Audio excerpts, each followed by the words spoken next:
Terutama dari perspektif pendidikan, memungkinkan penerimaan ajaran Islam, pendekatan serta fahaman yang berbeza. Namun, Al-Quran dan Sunnah, tunggak ajaran Islam yang menyeluruh dan holistik, menjadikan ia tidak akan tersasar dari landasan yang digariskan.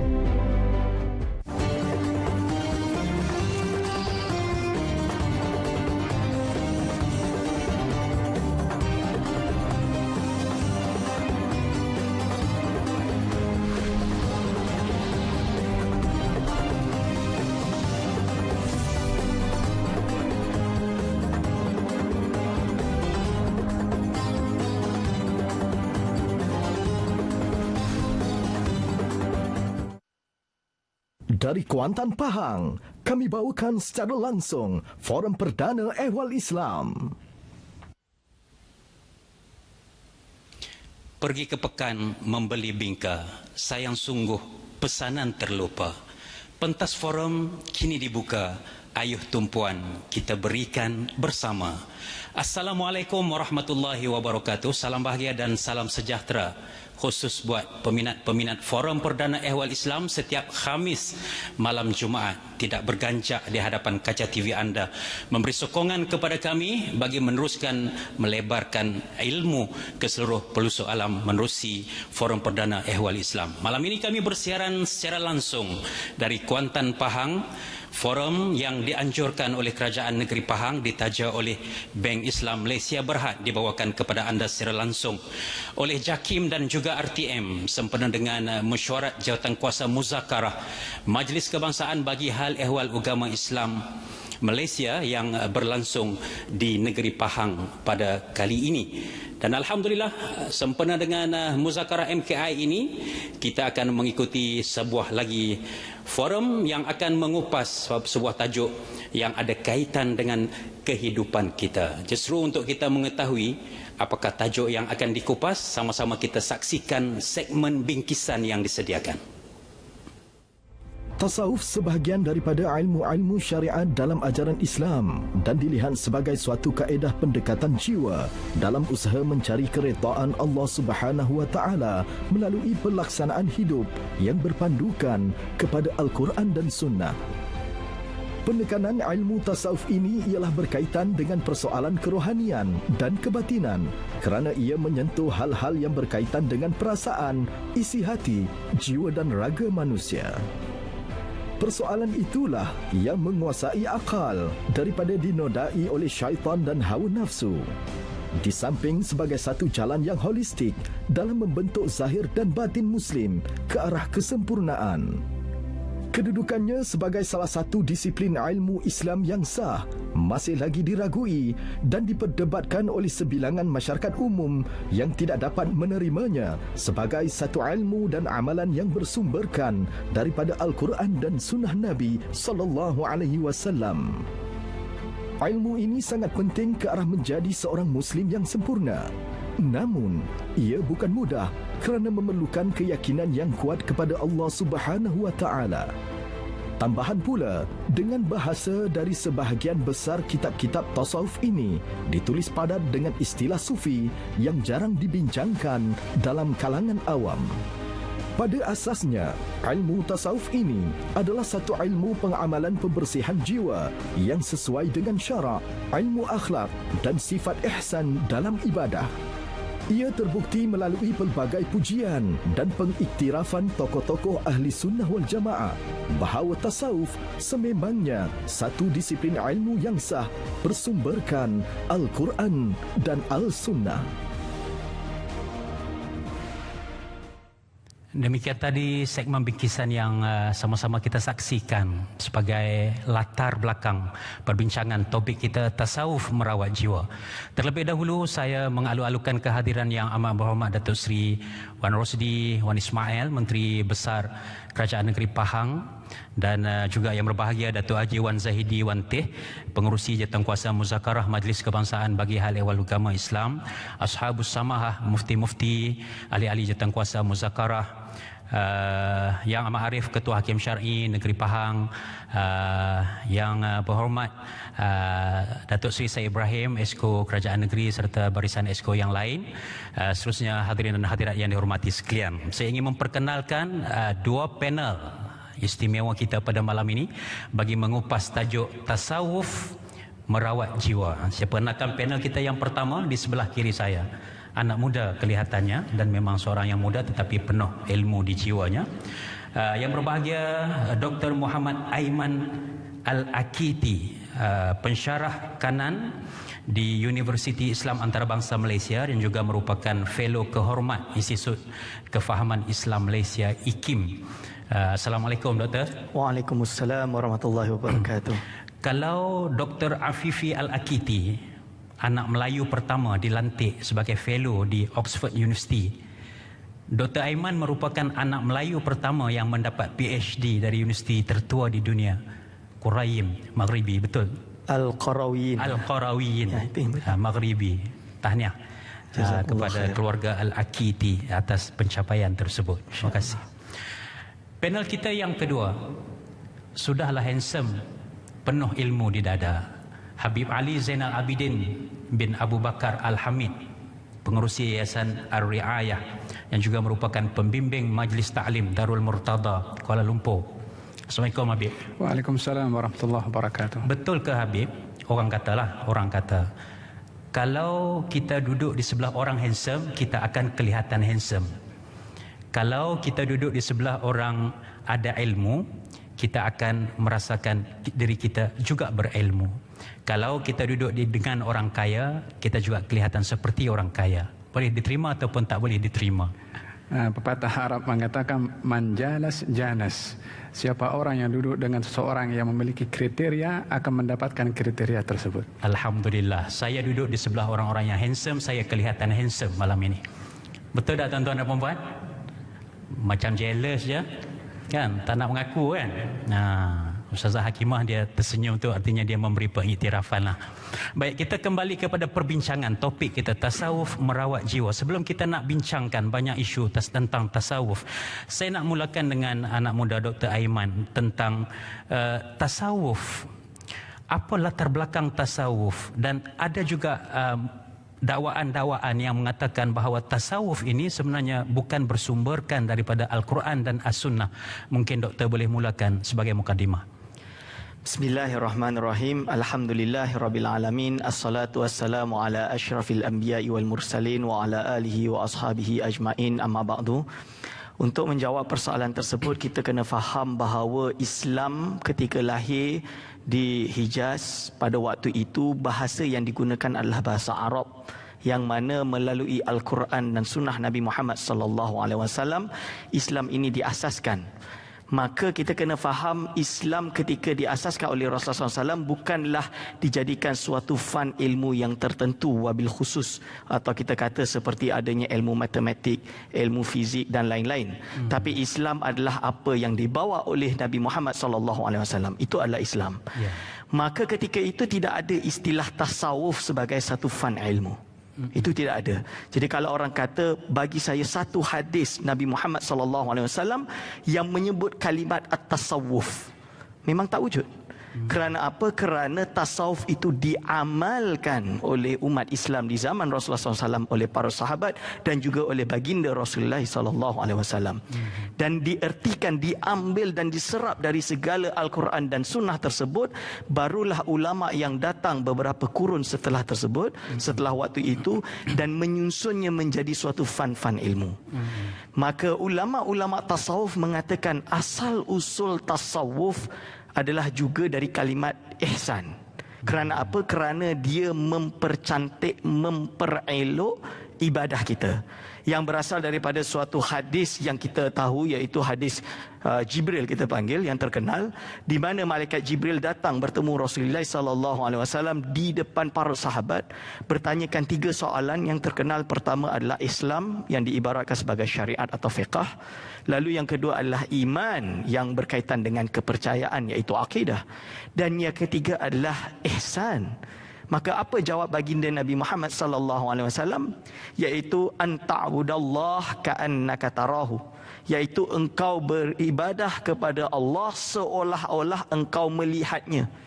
Jadi ibadah kita ini bukan hanya setakat ibadah, tapi kita solat seperti kita melihat Allah Subhanahu Wa Taala, berada dalam kekhusyuan. Untuk sampai makom khusyuk ini bukan mudah, tuan-tuan dan puan-puan, hadirin wa hadirat hafizakumullah. Kerana apa? Dia adalah makom yang sangat tinggi, memerlukan waktu yang lama untuk mengasah diri kita boleh sampai derajat tersebut. Dan lalu dijawab lagi, fa in lam takun tarah, iaitu kalaulah engkau tidak melihatnya, fa innahu yarak, sesungguhnya dia melihatmu. Kerana apa?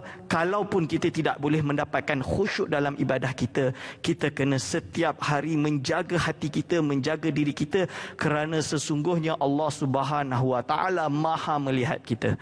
Dia sentiasa melihat kita di mana pun kita berada. Setiap perkara yang keluar dari lisan kita, dari perbuatan kita maupun hati kita ni, suudzon yang dalam hati ini dihitung oleh malaikat, dihitung oleh Allah Subhanahu Wa Taala dan akan ditentukan di akhirat kelak. Lalu juga dari kisah iaitu ahli suffah, yang mana mereka itu berada di Masjidil Nabawi, yang dengan di dalam Masjid Nabawi tersebut mereka tidak memiliki rumah, tidak memiliki perkara-perkara duniawi, hanya berzikir kepada Allah, membaca Al-Quran, dan inilah digolongkan sebagai golongan-golongan zuhad atau az-zahid, orang yang melakukan zuhud. Dan ini adalah inti daripada tasawuf tersebut, yang mana kita berusaha untuk membersihkan segala kekotoran-kotoran dunia dan menghiaskan diri dengan segala perkara-perkara yang baik di dalam akhlak kita, dalam kita sikap kita, dan sehingga kita boleh mendapatkan ketenangan di dalam hati. Maka hadirin wa hadirat hafizakumullah, inilah kepentingan dan asal usul daripada tasawuf itu sendiri. Terima kasih Ustaz. Terima kasih Dr. Aiman atas mukadimah yang disampaikan sebentar tadi. Maka jelas kepada kita bahawa tasawuf itu datangnya daripada sumber syariat, sumber Al-Quran dan juga As-Sunnah. Cuma istilahnya berdasarkan daripada hadis ihsan dan juga daripada bagaimana sifat yang dipertontonkan oleh ahli sufah di Madinah pada suatu ketika dahulu. Cuma Habib, apa pula hubungannya di antara tasawuf dengan disiplin-disiplin ilmu yang lain? Sebagai contoh, kalau dalam disiplin kita mempelajari di silibus di sekolah, di universiti, kita mempelajari syariah, kita mempelajari usuluddin untuk meningkatkan ketauhidan kita. Tasawuf ini apa pula disiplinnya dan apa pula hubungannya di antara tauhid dan fiqh itu sendiri? Bismillahirrahmanirrahim. Alhamdulillah, salatu wassalamu ala sayyidina Rasulillah Muhammad bin Abdullah wa ala alihi wa sahbihi wa man wala. Hubungan ilmu at-tasawuf dengan fiqh dan juga ilmu akidah atau ilmu tauhid tidak dapat dipisahkan satu dengan yang lain. Mempunyai hubung kait yang rapat melalui hadis yang disampaikan sebentar tadi dan disebutkan oleh Al-Fadhil Dr. Aiman tentang rukun agama yang disebutkan oleh Nabi dalam Sahih Muslim. Ada 3 rukun agama: Islam sebagai simbol syariah, iman kepada akidah, dan juga ihsan, iaitu ilmu qalb, ilmu tentang hati. Ilmu ihsan atau ilmu tasawuf ini adalah ilmu untuk mengukur ibadah kita agar supaya ibadah ini benar-benar dilakukan telus kerana Allah Subhanahu wa taala, baik dalam hukum hakam, termasuk dalam kehidupan atau muamalah dalam jual beli dan dalam segala aspek kehidupan kita. Dengan demikian kita melihat kata atau memahami kata-kata yang disampaikan oleh Syekh Ahmad Zarruq, seorang pakar tasawuf. Katanya, la tasawufa illa bittafaqquh. Tidak mungkin orang itu bertasawuf kecuali terlebih dahulu dia bertafaqquh, yakni bersyariah terlebih dahulu. Karena dengan tafaqquh kita akan paham hukum hakam perbuatan tubuh badan. Wala tafaqquha illa bitasawuf. Dan tidak mungkin seseorang itu bertafaqquh melainkan bertasawuf. Kerana at-tasawuf adalah mengukur amal ibadah lahiriah yang sesuai dengan syariah. Kalau tidak ada ikhlas kepada Allah Subhanahu wa taala, maka tak ada makna pada ibadah tersebut. Wala huma illa bil iman. Tidak ada tasawuf, tidak ada tafaqquh kecuali dengan iman, yakni dengan ilmu tauhid, dengan ilmu akidah. Jadi 3 serangkai ini tidak dapat dipisahkan. Dalam Al-Quranul Karim, Allah Subhanahu wa taala menyentuh tentang pentingnya ilmu at-tasawuf yang terkait dengan amalan dan kehidupan kita. Allah Subhanahu wa taala berfirman, qad aflaha man zakkaha wa qad khaba man dassaha. Akan bertuah, akan berjaya orang yang mensucikan hati dan jiwanya, dan akan merugi orang yang mengotori hati dan jiwanya. Praktikalnya di dalam hadis Nabi Muhammad sallallahu alaihi wasallam, beliau bersabda, kam min sha'imin laysa lahu min siyamihi illa al-ju' wal-dhama' wa kam min qa'imin laysa lahu min qiyamihi illa as-sahar wal-'ana'. Berapa ramai orang berpuasa tetapi tak ada apa-apa ganjaran pada puasanya kecuali haus dan lapar. Berapa banyak orang salat tidak mendapatkan apa-apa ganjaran pada salatnya kecuali letih dan juga menghabiskan masa di waktu malam. Perhatikan sabda Nabi pada hadis tadi, menafikan salat, menafikan puasa, tak ada nilai ibadah walaupun dilakukan ibadah tu. Apa sebabnya? Tasawufnya tidak ada, ikhlasnya tidak ada, penghayatan untuk dijadikan ibadah itu sebagai wasilah untuk dikedepankan, dikorbankan kepada Allah Subhanahu wa taala dengan tulus tidak wujud. Maka dengan demikian tidak ada nilai ibadah tanpa tasawuf. Yang terakhir, tidak ada tasawuf, tidak ada tafaqquh, melainkan adanya akidah atau ilmu iman. Oleh sebab yang demikian tidak dapat dipisahkan antara ketiga-tiganya, fiqh, syariah, fiqh, dan juga ilmu aqidah atau ilmu tauhid, dan juga ilmu tasawuf. Kesemuanya adalah tiga serangkai, tidak dapat dipisahkan. Boleh tak kalau kita katakan tasawuf ini sebagai akhlak yang ada pada diri seseorang itu?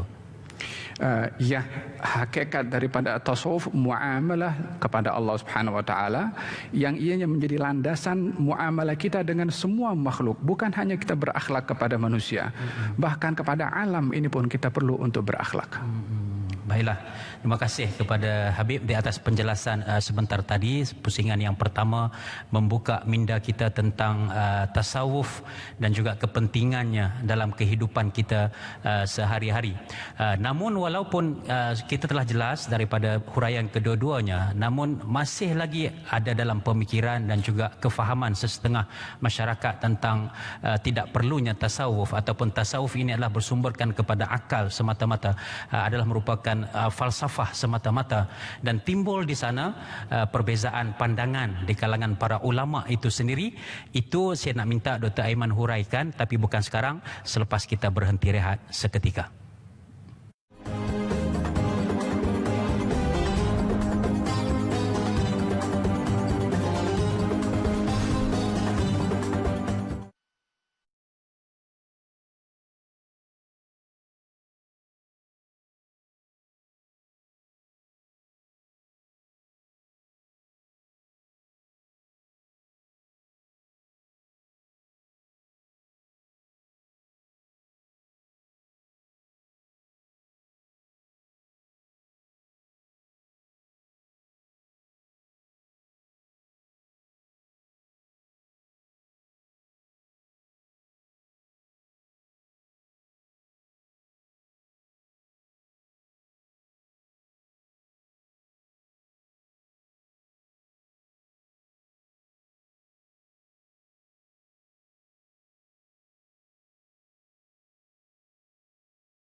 Kembali bersiaran Forum Perdana Ehwal Islam secara langsung dari Kuantan, Pahang.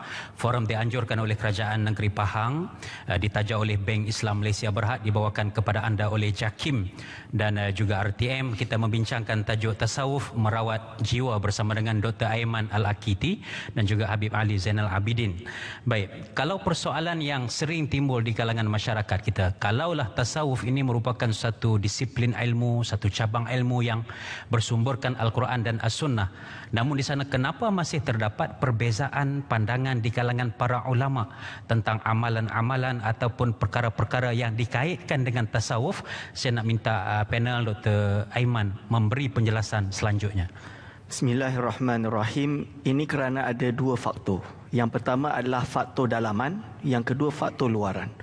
Faktor dalaman adalah beberapa perkara atau beberapa orang yang kononnya mengamalkan tasawuf, menamakan dirinya sebagai seorang sufi, tapi hakikatnya tidak memahami sebenar apakah itu tasawuf. Tidak mengetahui atau tidak mengamalkan tasawuf dengan cara yang betul. Mereka mungkin orang yang terlalu tertipu. Kalau bahasa Imam Al-Ghazali, orang yang maghrur, yang tertipu dengan sebagai tanda-tanda, dengan pakaiannya, dengan ridaknya, dengan serbannya, tapi lupa tujuan tasawuf itu sendiri adalah akhlak. Tujuan tasawuf itu sendiri adalah berusaha untuk mendapatkan kualiti di dalam ibadah. Mereka mungkin suka untuk pergi menunjuk kepada orang lain, saya ini betul-betul sufi, tapi tidak mahu ingin menuntut ilmu tentang ilmu tasawuf itu sendiri. Ini adalah masalah yang besar. Dan ada sebahagian di kalangan mereka berbicara tentang ilmu tasawuf tapi tidak memiliki tradisi ilmu yang betul.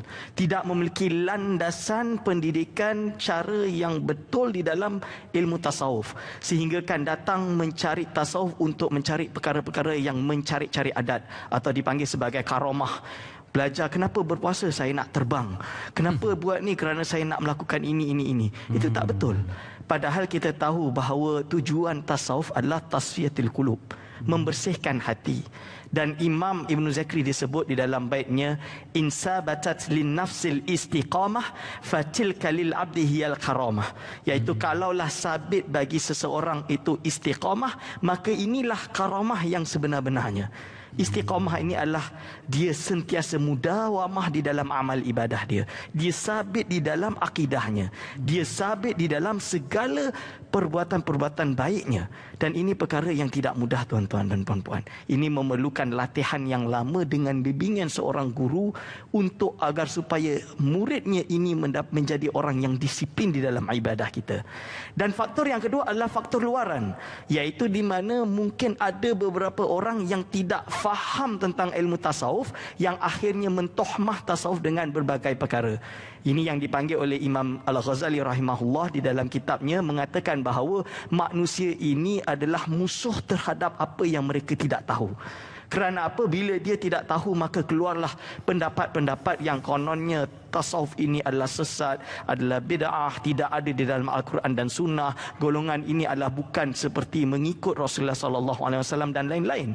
Walhal kita tahu bahawa tasawuf ini adalah ilmu. Ulama-ulamanya terkenal sejak abad pertama Islam sehinggalah pada hari ini, yang mana kitab-kitab mereka tersusun rapi dan perlu dibaca dan difahami mengikut neraca ilmu tersebut. Mana mungkin kalau kita sakit gigi kita pergi kepada doktor jantung. Mana mungkin kalau kita sakit lutut kita cari doktor penyakit yang boleh menular. Tentulah kita kena pergi kepada ortopedik misalnya. Maka begitulah juga dengan urusan hati. Kalau ada orang hatinya rasa kotor, maka dia kena cari seorang guru yang memang faham bagaimana untuk mentarbiah murid agar boleh membersihkan hati tersebut. Maka ulama yang mungkin tidak pernah di dalam hidupnya mengkaji ilmu ini, lalu pertama kali buka kitab tersebut mungkin salah faham ibarat sehingga terjadilah tomahan-tomahan terhadap ilmu ini. Tapi kalau kita kembali kepada orang yang memang sudah mumarasah, yang sudah banyak mengkaji ilmu ini dan berguru dengan guru yang sabit, lalu naik taraki, dia naik terus dan dia faham maksud dari setiap kalam-kalam ulama terdahulu. Kerana apa? Ilmu tasawuf adalah ilmu tarbiyah. Ilmu tarbiyah adalah tokoh tersebut yang harus dilihat. Maksudnya guru yang mengajar murid dia supaya ilmu yang dia dapatkan dalam hal membersihkan hati dan istiqamah dan khusyuk tadi boleh ditrain, dilatih kepada muridnya sehingga muridnya juga menjadi seorang murid yang kamil mukammil. Itu dia Ustaz, insya-Allah. Baik, terima kasih pada Dr. Aiman. Saya nak terus kepada Habib. Siapa yang memerlukan tasawuf ini? Adakah golongan Habib saja? Adakah golongan yang zuhud saja Dr. Aiman sebut tadi? Ataupun semua pihak perlu kepada tasawuf? Kalau perlu kepada tasawuf, saya nak minta Habib contohkan. Kalau sebagai seorang pemerintah, menteri besar umpamanya, menteri besar yang tasawufnya bagaimana? Kalau saya sebagai penjawat awam kerajaan, penjawat awam yang memiliki tasawufnya bagaimana? Kalau petani yang tasawufnya bagaimana sifatnya, Habib? Barakallahu fiik. Tujuan manusia dalam hidup ini adalah untuk merealisasikan hakikat dirinya sebagai hamba kepada Allah Subhanahu wa taala. Itulah matlamat at-tasawuf. Apapun kedudukan kita sebagai orang biasa, sebagai seorang berjawatan, sebagai seorang businessman, sebagai seorang dokter, sebagai seorang ustadz, sebagai seorang pembawa acara, sebagai imam dan seumpamanya.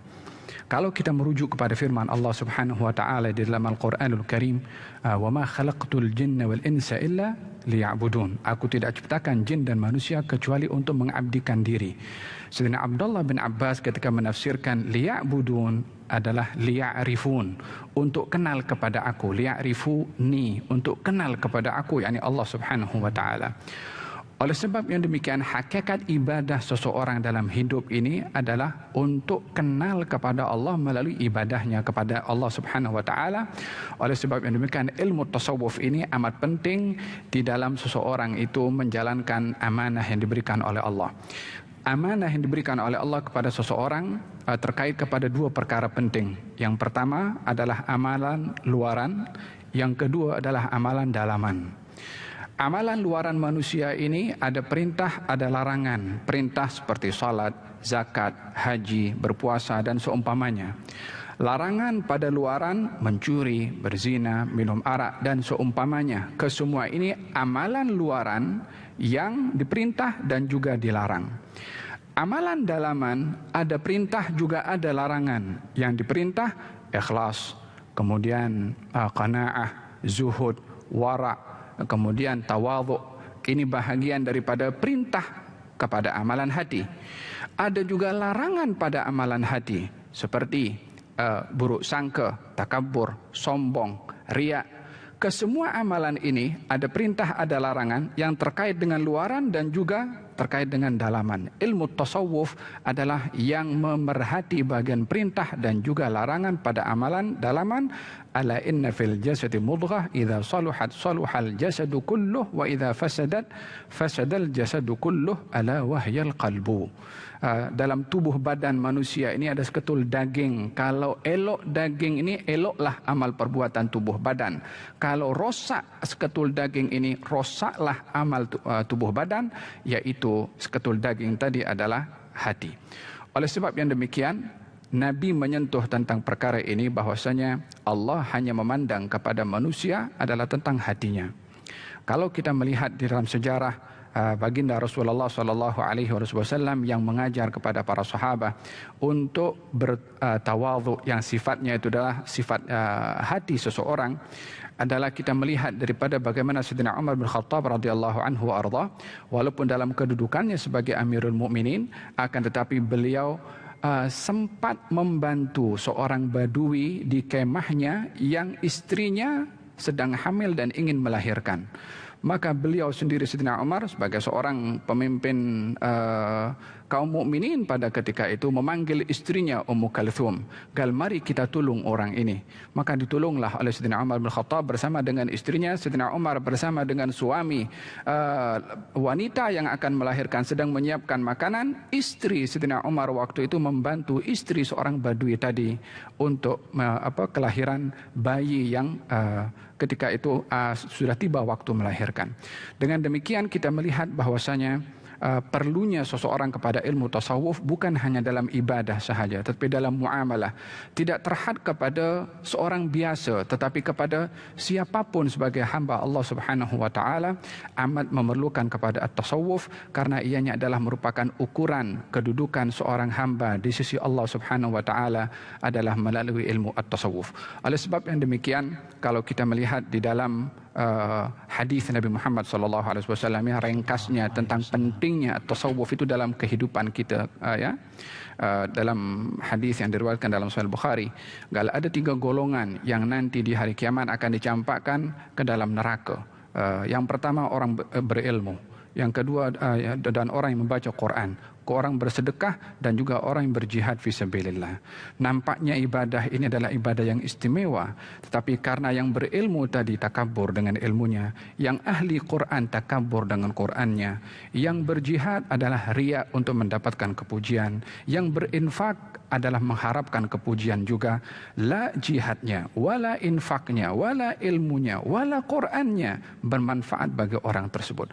Dengan demikian, yang hanya membawa hakikat pengabdian seorang hamba kepada Allah adalah bila mana memerhati kepada hatinya, merawat kepada hatinya melalui ilmu at-tasawuf. Tuan-tuan dan puan-puan sekalian, itulah tajuk yang kita bincangkan pada malam ini, tasawuf merawat jiwa. Bagaimana jiwa kita, hati kita yang dijadikan, diciptakan oleh Allah Subhanahu wa taala dalam setiap jiwa insan manusia ini perlu dirawat, dan penawarnya adalah tasawuf. Maka dengan sebab itu pentingnya kita mempelajari ilmu tasawuf agar setiap amalan kita, keyakinan kita kepada Allah Subhanahu wa taala bersendikan kepada amalan tasawuf itu sebentar tadi. Baiklah tuan-tuan dan puan-puan, sekali lagi kita akan berhenti rehat dan jangan ke mana-mana. Selepas ini kita akan membaca soalan daripada Facebook Forum Perdana Ehwal Islam dan juga penyoal dari lokasi. Kita berhenti rehat seketika.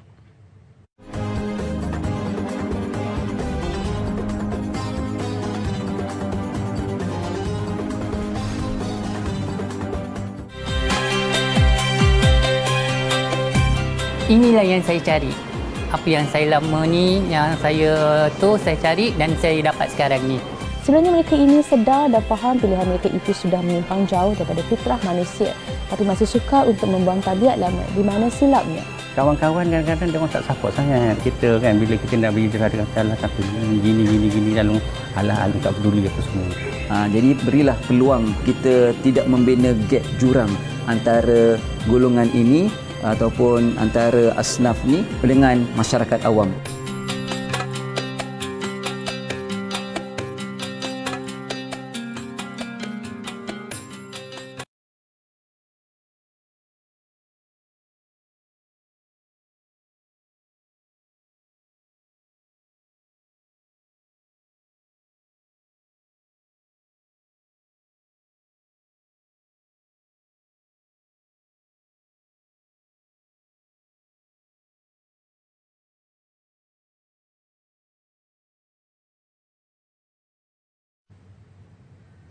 Kepada anda yang baru sahaja bersama dengan kami, anda sedang menyaksikan siaran langsung Forum Perdana Ehwal Islam dari Kuantan, Pahang. Forum yang dianjurkan oleh Kerajaan Negeri Pahang Darul Makmur.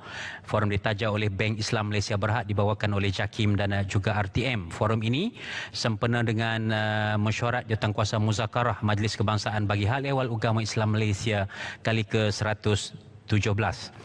Bersama dengan Dr. Aiman Al-Akiti dan juga Habib Ali Zainal Abidin, kita membincangkan tasawuf merawat jiwa, dan kita berterima kasih kepada peminat-peminat forum yang menyaksikan secara langsung menerusi FB, dan kita ingin menghargai komen yang dikemukakan oleh penonton-penonton yang menyaksikan secara live di FB untuk berkomunikasi dengan panel kita pada malam ini. Saya pilih satu soalan daripada FB, Siti Nurbaya. Mengapa amalan dalam bidang tasawuf perlu mempunyai guru atau syekh tertentu dan tarikat tertentu? Bahkan ada juga pengikut tarikat yang taksub kepada guru secara melampau sehingga wujudnya amalan-amalan tertentu seperti dikubur guru. Mohon penjelasan panel. Jadi saya kira ini pandangan daripada penonton Facebook Forum Perdana Ehwal Islam. Mungkin saya nak minta Dr. Aiman, benarkah seperti apa yang dikatakan begitu, Doktor? Bismillahirrahmanirrahim. Perlu kita faham dahulu kenapa seorang yang ingin mencebur diri di dalam ilmu tasawuf memerlukan kepada guru. Kerana ulama-ulama tasawuf pertama menyebutnya di dalam kitab-kitab mereka bahawa tahsiluhu bil mu'arrifi, iaitu menghasilkan ilmu tasawuf ini perlu kepada mu'arrif. Mu'arrif ni seorang guru. Imam Al-Ghazali rahimahullah di dalam kitab Ihya Ulumuddin juga berkata, faman lam yakun lahu syaihun maka fasyaihuhu syaitanun. Barang siapa yang tidak memiliki guru, maka gurunya adalah syaitan. Cuba tuan-tuan dan puan-puan hadirin wal hadirat hafizakumullah bayangkan, kalau ada seseorang di Malaysia ini yang cerdik, memang betul-betul pandai, boleh baca kitab-kitab atau buku-buku perubatan di perpustakaan-perpustakaan di universiti. Dia hafal kitab anatomi tu, buku anatomi tu A sampai Z dia hafal. Dan ketika itu dia keluar, dia berkata kepada masyarakat, saya dah jadi doktor. Sebab apa? Semua ilmu perubatan yang ada dalam perpustakaan universiti ini saya hafal. Apakah kerajaan akan menerima pelajar tersebut sebagai seorang doktor tanpa dia masuk di dalam fakulti perubatan, belajar dengan seorang doktor yang juga berpengalaman sehingga dia menjadi doktor? Tentunya tidak. Kerana apa? Mana-mana ilmu di dalam dunia ini memerlukan guru. Kalaulah ilmu perubatan perlukan guru, apatah lagi di dalam ilmu tasawuf. Maka dia perlu kepada guru untuk mengajar. Kerana ilmu tasawuf ini berkaitan hati, maka dia bagaimana untuk mengkesankan jiwa tersebut. Maka dia lari kepada barakah, dan barakah ini tidak dapat dihasilkan kecuali bimbingan dengan syekh atau seorang guru. Dan dari sinilah lahir yang dipanggil dengan at-turuq as-sufiyah atau tarekat-tarekat tasawuf. Kerana apa? Tasawuf ibarat suatu ilmu seperti fiqh ilmu, tasawuf ilmu. Maka dalam bab fiqh ada mazhab-mazhab fiqh. Mazhab Syafi'i, Hambali, Maliki, Hanafi. Dalam tasawuf ada juga mazhab dia, dipanggil dengan at-turuq as-sufiyah atau tarekat-tarekat tasawuf, seperti tarekat Naqsyabandiyah, tarekat Qadiriyah, tarekat Syadziliyah, Ba'alawiyah dan banyak tarekat-tarekat lain. Jadi ini adalah kenapa perlunya guru dan tarekah. Lalu bagaimana dengan ta'assub, Ustaz? Yang saya lihat di dalam orang-orang tarekat ini ta'assub. Pertama, kita kena cari definisi ta'assub tu apa. Dan apakah had ta'assub yang dilarang di dalam Islam. Jadi saya berusaha bertahun-tahun mencari definisi ta'assub, tak jumpa. Dobit tu tak jumpa. Tapi ketika saya tahun 2011 bersama dengan Syekh Wahbah Zuhaili rahimahullah di Shah Alam ketika itu, dalam satu bilik hotel bersama beliau berdua sahaja dan satu kawan saya tanya, apakah dobit ta'assub yang diharamkan atau yang dikeji di dalam Islam? Maka jawab Syekh, ta'assub al-muharram adalah ta'assub yang sampai mengkafirkan orang selain dia. Ini ta'assub yang sebenar. Jadi siapa yang tak ikut ni sesat. Siapa yang tak ikut ni adalah kafir. Dan ini jelas tak bolehlah di dalam Islam. Dalam kita beramal dalam sama ada mazhab fiqh maupun tasawuf ataupun yang perkara lain misalnya, kita tak boleh sampai kalau kamu tidak ikut tarikat saya maka engkau kafir. Itu tak boleh. Itu dilarang. Begitu juga dalam hal mazhab. Kalau tidak ikut mazhab Syafi'i, berarti amal ibadah tak sah. Ini tak betul. Inilah ta'assub yang dilarang. Akan tapi kalau seorang murid dalam ilmu tarekah, dia cinta guru dia. Seperti halnya gurunya cinta gurunya yang sampai sesilahnya sambung kepada Rasulullah SAW, maka ini diharuskan. Bagaimana kita lihat sejarah ulama. Ulama-ulama cinta kepada gurunya. Kita boleh lihat bagaimana seorang Syekhul Islam Zakaria Al-Ansari dicintai oleh guru, oleh muridnya yang bernama Imam Ibn Hajar Al-Haytami. Sangat mencintai. Begitu juga murid Ibn Hajar bernama Al-Malibari sayang kepada gurunya. Dan ini yang dimaksudkan dengan cinta dengan guru. Dan bagaimana dengan kubur? Dia kena tahu bahawa kubur ni tak ada kena-mengena dengan tarekah sebenarnya. Dia adalah suatu amalan di dalam Islam yang dianjurkan, iaitu nahaitukum an ziyarati kuburi ala fazuruha. Itu adalah sunat. Yang tidak boleh adalah melakukan apa-apa yang melanggar syariat di dalam kubur tersebut, seperti melakukan tawaf dan lain-lain. Itu misalan dia. Kalau kita tabaruk cukup. Kita berdoa untuk kepada Allah SWT sudah cukup. Itu insya-Allah. Jadi ada pantang larangnya yang perlu dielakkan, ya, supaya tidak boleh menimbulkan sesuatu yang melanggari syarak dan juga menimbulkan fitnah kepada ajaran agama Islam itu sendiri. Seterusnya kita ingin mendengar soalan daripada penonton luar yang telah pun dirakamkan terlebih dahulu yang berkaitan dengan tajuk yang sedang kita perbincangkan pada malam ini. Kita saksikan. Ustaz, baru-baru ni saya ada tengok satu kumpulan seperti kumpulan tabligh sedang berzikir dalam keadaan menari atau dalam keadaan separuh sedar. Jadi, adakah zikir yang macam tu sesat ataupun tidak? Terima kasih kepada penyoal sebentar tadi ya. Saya tidak dapat menangkap dengan jelas apa yang dari atas ini, tetapi saya dapat faham bahawa dia merasa sangsi dengan kumpulan-kumpulan tarikat yang berzikir seolah-olah seperti menari dan separuh sedar. Jadi adakah ia sesat atau bagaimana, Habib, yang boleh kita kupas tentang perkara ini? Nah, pada hakikatnya zikir itu adalah ghidha'ur ruh, makanan bagi hati dan jiwa kita. Alladzina amanu wa tatma'innu qulubuhum bi dzikrillah, ala bi dzikrillah tatma'innul qulub. Dan orang-orang beriman yang tenang hatinya ketika berzikir, ketahuilah dengan berzikir hati akan tenang. Dan di dalam berzikir itu pelbagai kaifiyah dibenarkan di dalam syariah. Allah Subhanahu wa taala berfirman dalam Al-Qur'anul Karim, "Alladzina yadhkurunallaha qiyaman wa qu'udan wa 'ala junubihim wa yatafakkaruna fi khalqis samawati wal ard, Rabbana ma khalaqta hadza batilan subhanaka faqina 'adzabannar." Mereka orang-orang ulul albab itu adalah orang yang berzikir kepada Allah, berdiri, duduk dalam keadaan berbaring, mengingati, bertafakkur tentang ciptaan Allah Subhanahu wa taala, lalu mereka mengatakan, wahai Tuhanku, engkau tidak ciptakan semua ini dalam keadaan sia-sia. Jadi kaifiyah di dalam berzikir ini, berdiri, duduk dan juga berbaring, menunjukkan dalam segala keadaan berzikir itu adalah diperbolehkan, dengan catatan matlamat daripada keadaan yang diperbolehkan untuk berzikir untuk meraih khusyuk kepada Allah Subhanahu wa taala. Alam ya'ni lilladzina amanu an takhsha'a qulubuhum li dzikrillah. Bukankah sudah tiba waktunya bagi orang-orang yang beriman itu untuk khusyuk ketika berzikir kepada Allah Subhanahu wa taala. Jadi dalam ayat yang saya bacakan tadi ada beberapa kaifiyah di dalam berzikir dan disebutkan matlamat tujuan daripada berzikir, yaitu al-khusyuk. Kalau kita merujuk juga kepada penjelasan Ibnu Katsir dalam kitab Al-Bidayah wan Nihayah, dalam kitab tarikhnya, beliau menceritakan tentang Sayyidina Ali bin Abi Thalib ketika solat subuh berjamaah bersama dengan kaum muslimin, lalu menoleh ke belakang, nampak mukanya kurang senang, nampak macam sedih.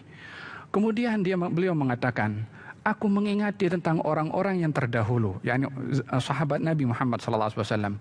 Sifat mereka itu, kata Sayyidina Ali, kalau malam qiyamul lail, sujud. Dan kalau sudah mula tiba pagi, berzikir kepada Allah Subhanahu wa taala, lalu madu. Mereka ini ketika berzikir kepada Allah, madu maknanya taharraku. Taharruk asy-syajar 'inda ar-rih, yakni bergerak badan mereka umpama dahan pokok yang kena hembusan ar-rih, angin, sambil mereka menangis. Sayyidina Ali menggambarkan di sini keadaan para sahabat ketika berzikir, mereka bergerak. yakni umpama dahan yang kena pokok. Maka dalam hal ini, gerakan seperti ini adalah usaha untuk meraih khusyuk. Memang bila mana ada pelampauan di dalam pergerakan itu dengan adanya hal-hal yang dilarang di dalam syariah, memang sama sekali tidak dibenarkan, seperti alat-alat musik contohnya, atau hal-hal yang lagha contohnya. Maka dalam hal ini tidaklah dibenarkan, bukan karena gerakannya, akan tetapi karena hal yang lagha yang dilarang oleh syariah.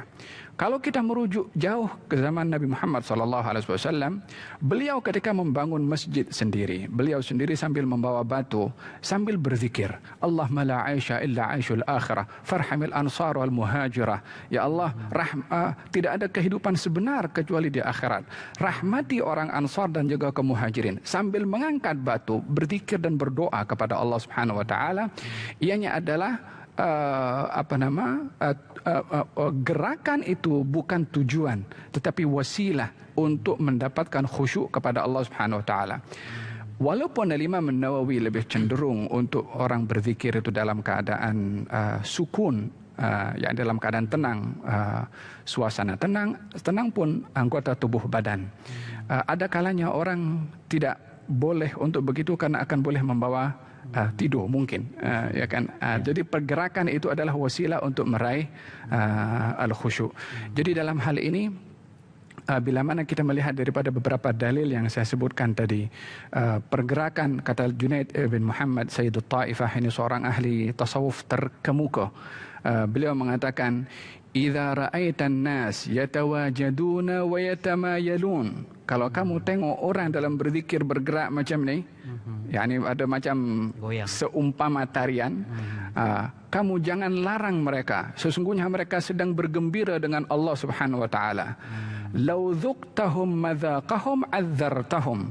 Kalau kamu boleh rasa apa yang mereka sedang bergerak, merasakan berzikir, kamu akan anggap memang layak dia bergerak, memang layak dia bergoyang. Ini menggambarkan wasilah daripada bergerakan itu untuk meraih khusyuk. Sama macam ketika kita tahlil, Habib, ya, la ilaha illallah, maka kita bergoyang. Persis. Itu bergoyang dan bergerak itu okey kan. Ada yang dengar lagu muzik bergoyang pun ada juga, Habib. Artinya itu tindakan semula jadi. Apabila kita mencapai satu tahap perasaan, kita feeling pada amalan tersebut, maka dia membawa satu tindakan di luar kawalan kita. Persis. Yang mungkin yang perlu untuk diambil perhatian juga, tidaklah pergerakan itu dibuat-buat.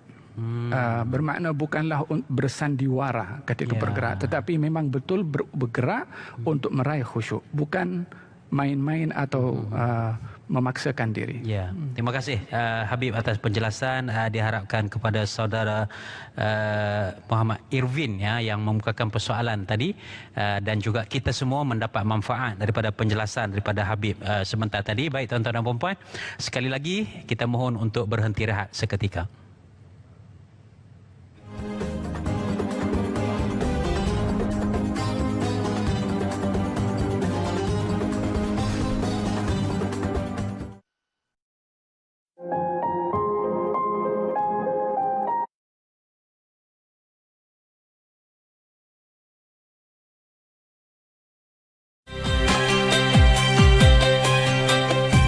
Inilah yang saya cari. Apa yang saya lama ni, yang saya cari dan saya dapat sekarang ni. Sebenarnya mereka ini sedar dan faham pilihan mereka itu sudah menyimpang jauh daripada fitrah manusia, tapi masih suka untuk membuang tabiat lama. Di mana silapnya? Kawan-kawan kadang-kadang dia orang tak support sangat kita kan, bila kita nak berhijrah dengan salah satu gini lalu alah tak peduli apa semua. Jadi berilah peluang, kita tidak membina gap jurang antara golongan ini ataupun antara asnaf ni dengan masyarakat awam.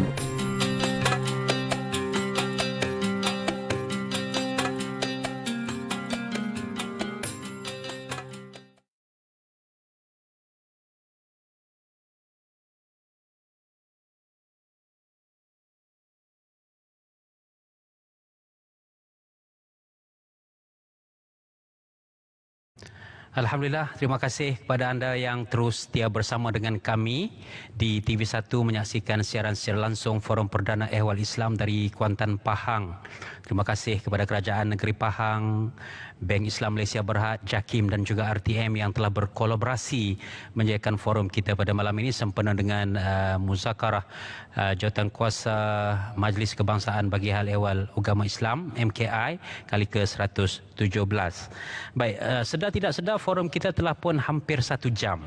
Terasa cepat masa berlalu.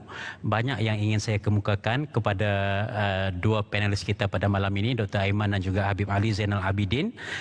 Apapun kita sudah berada di pusingan yang terakhir, saya kira soalan ini perlu juga saya nak tanya kepada Dr. Aiman. Adakah kita nak mempelajari tasawuf ini, kita perlu menjadi eksklusif seperti perlu dengan suatu tarikat kan? Kalau kita tak menyertai tarikat, seolah-olah kita ni bukan tasawuf.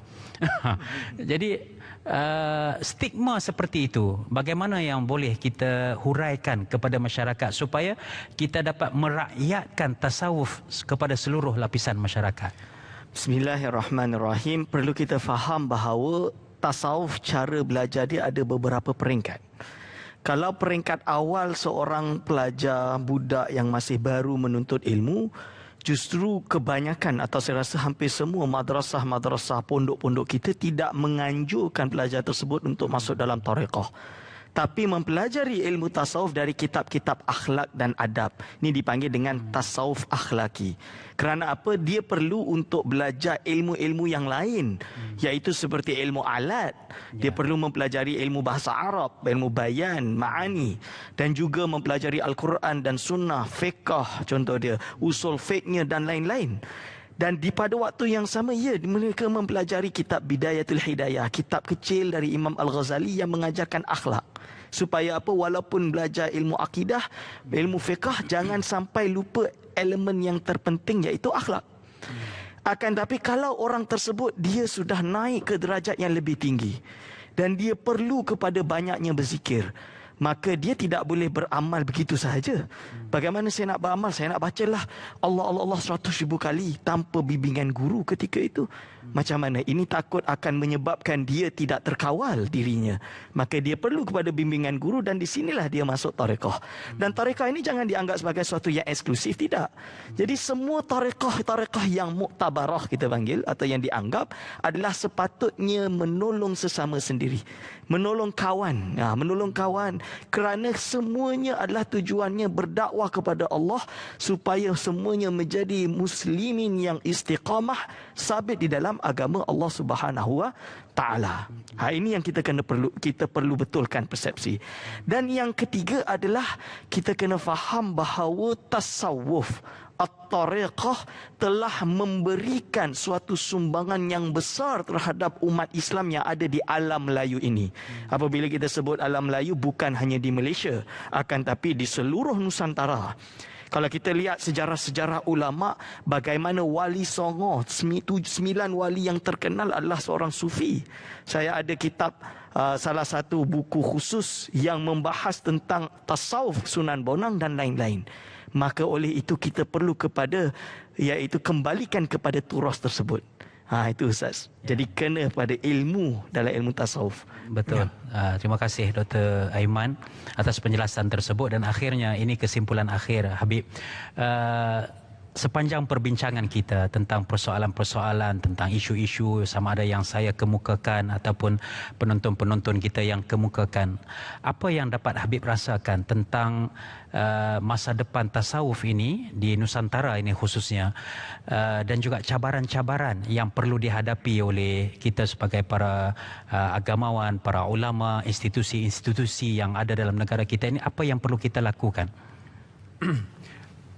Yang pertama, memahami at-tasawuf sebagai disiplin ilmu seperti mana ilmu-ilmu yang lain.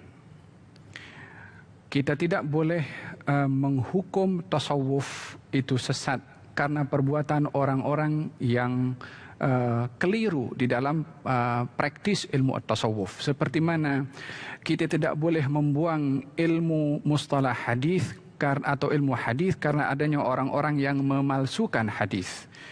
Kita tidak boleh tolak ilmu tafsir disebabkan orang-orang memasukkan Israiliyat dalam tafsir. Demikian juga dalam disiplin ilmu yang lain, termasuk ilmu at-tasawuf.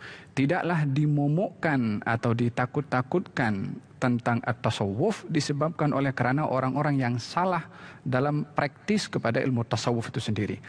Jadi perlu untuk dikaji ilmu tasawuf, baik itu melalui seminar atau melalui forum seperti forum kita pada malam hari ini, atau ianya dijadikan sebagai satu subjek yang diajarkan di peringkat sekolah dasar atau sekolah menengah dan juga peringkat university. Kita kalau melihat di Al-Azhar University, masa saya belajar di kuliah Usuluddin, ada subjek namanya ilmu at-tasawuf. Secara khas namanya ilmu subjek at-tasawuf. Diajarkan kepada pelajar-pelajar university di Al-Azhar.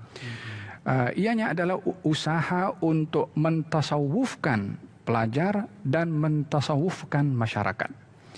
Hal ini berjaya walaupun tidak ada ilmu tasawuf ya namanya seperti mana dikemukakan oleh Al-Fadhil Dr. Aiman sebentar tadi, di zaman Nabi tidak ada istilah ilmu tasawuf atau zaman sahabat pun juga. Namun praktisnya masyarakat hatta pengembala kambing pun juga bertasawuf. Sayyidina Umar bin Khattab satu hari ketika berjalan bersama dengan pembantunya nampak pengembala kambing Badui mengembala kambing. Kata Sayyidina Umar mengatakan, bolehkah kamu berikan kepada aku kambing ini? Katanya, kambing ini bukan aku punya. Kata Sayyidina Umar, kalau begitu aku membeli. Kata dia, aku tak berhak menjualnya. Kata Sayyidina Umar, kalau begitu beritahu kepada majikan kamu, kambingnya mati. Kata Badui itu mengatakan, lalu bagaimana aku dengan Allah Subhanahu wa Ta'ala? Pengembala kambing pun juga mempunyai nilai muraqabah kepada Allah Subhanahu wa Ta'ala sehingga enggan menjual atau memberi atau menipu kepada kambing yang digembalakannya. Ini peringkat tasawuf sampai ke masyarakat. Inilah yang kita harapkan berlaku di Nusantara, khususnya di Malaysia. Ya, insya-Allah sama-sama kita doakan agar apa yang disampaikan oleh Habib sebentar tadi dapat dilaksanakan dan kita mengecapi bagaimana kalau seandainya tasawuf itu tersebar dalam kalangan masyarakat, maka sudah pasti nilai integriti yang sedang kita perjuangkan untuk kita terapkan kepada seluruh lapisan masyarakat ini dapat tercapai dengan jayanya. Terima kasih kepada Habib Ali dan juga Dr. Aiman di atas kesimpulan kedua-duanya sebentar tadi. Namun tidak sempurna kesimpulan itu kalau kita tidak saksikan mutiara kata yang disediakan. Kita saksikan. Jangan patahkan sayap burung dan mengharapkannya terbang. Jangan patahkan hati dan mengharapkannya bercinta. Jangan kecewakan jiwa dan mengharapkannya gembira. Jangan melihat keburukan orang dan mengharap orang melihat kebaikan kita. Jangan menghukum orang dan mengharap orang memihakkan kamu. Jangan bermain api dan mengharap tidak terbakar diri. Hidup ini adalah suatu perjalanan yang perlu bertolak ansur. Ada penonton forum perdana WhatsApp kepada saya. Dia kata, Ustaz, kenapa malam ni nampak sentimental sikit? Jawapannya adalah sebab tajuk tasawuf merawat jiwa. Jadi tuan-tuan dan puan-puan, terima kasih sekali lagi saya mengambil peluang dan kesempatan ini khusus buat Yang Amat Berhormat Menteri Besar Pahang, Yang Berhormat Esko Datuk Seri Syed Ibrahim, Yang Amat Arif Ketua Hakim Syar'i, Datuk Wan Zahidi, Ustazah Hakimah, Ashabus Samahah, Ashabul Fadilah semua. Dan sebelum akhir ada satu rangkap pantun yang saya tuju khas buat Menteri Besar Pahang. Tanam tebu di atas bukit, tanam jua si pohon ke tepi. Sudi tuan bukan sedikit, ibarat laut tidak bertepi. Terima kasih Yang Amat Berhormat Datuk Seri kerana sudi hadir menjayakan forum perdana ehwal Islam kita pada malam ini. Sehingga kita berjumpa lagi lain waktu lain ketika. Wabillahi taufiq wal hidayah. Wassalamualaikum warahmatullahi wabarakatuh.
inilah yang saya cari. Apa yang saya lama ni, yang saya cari dan saya dapat sekarang ni. Sebenarnya mereka ini sedar dan faham pilihan mereka itu sudah menyimpang jauh daripada fitrah manusia, tapi masih suka untuk membuang tabiat lama. Di mana silapnya? Kawan-kawan kadang-kadang dia orang tak support sangat kita kan, bila kita nak berhijrah dengan Allah satu gini lalu alah tak peduli apa semua. Jadi berilah peluang, kita tidak membina gap jurang antara golongan ini ataupun antara asnaf ni dengan masyarakat awam.